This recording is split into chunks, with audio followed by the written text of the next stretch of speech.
Hi friends, మీ ఇంట్లో మజ్జిగ మిగిలిందా? మజ్జిగ కానీ పుల్ల మజ్జిగ కానీ ఇట్లా మిగిలితే ఊకే తినం కదా, పడేస్తూ ఉంటాం. అట్లా కాకుండా పుల్ల మజ్జిగలో కూడా చాలా బెనిఫిట్స్ ఉంటాయి కాబట్టి ఇది పడేయకుండా కొంచెం వాటర్ వేసుకుని పల్చగా చేసుకొని దీన్ని అందులో ఉల్లిపాయలు పచ్చిమిరకాయలు అవన్నీ ఉంటే కొంచెం అది కూడా దిగి బాగుంటుంది టేస్ట్. కాబట్టి దీన్ని వడగట్టుకుని జాలీలో వేసి వడగట్టాలి. ఇట్లా వడగట్టిన దాన్ని ఒక గిన్నెలో చక్కగా ఇట్లా వడగట్టుకున్నాం కదా. ఇప్పుడు ఇవన్నీ తీసి పక్కన పెట్టేసి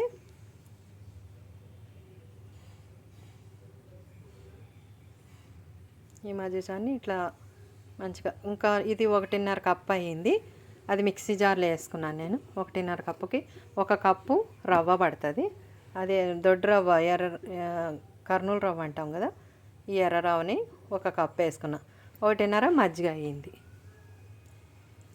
ఇప్పుడు చక్కగా ఇది 5 నిమిషాలు పక్కన పెట్టేసుకోండి. అప్పటికప్పుడంటే వస్తాయి. ఇంకా నానబెట్టి ఎంత నానబెడితే అంత మెత్తగా వస్తాయి, చాలా బాగుంటాయి. ఇది టమాటా చట్నీ కానీ టమాటా చట్నీ, అల్లం చట్నీలతో చాలా బాగుంటుంది. రుచి చాలా బాగుంటుంది. మీకు ఒకేలాగా కాకుండా దోశలు ఇట్లా వెరైటీగా రవ్వతోటి ఉప్మా అస్తమాట చేసుకోలేం కదా, ఇట్లా దోశలు పోసుకుంటే చాలా బాగుంటుంది. ఇప్పుడు 5 నిమిషాలు పక్కన పెట్టాక మెత్తగా రుబ్బేసుకోవాలి. ఇది మిక్సీ పట్టిన మెత్తగా చూడండి, ఎంత మెత్తగా వస్తే అంత బాగుంటాయి.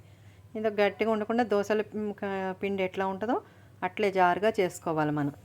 మీకు ఈ దోశలు నచ్చితే తప్పనిసరిగా లైక్ చేయండి ఫ్రెండ్స్, ప్లీజ్ లైక్. ఇప్పుడు వేరే గిన్నెలో వేసుకుని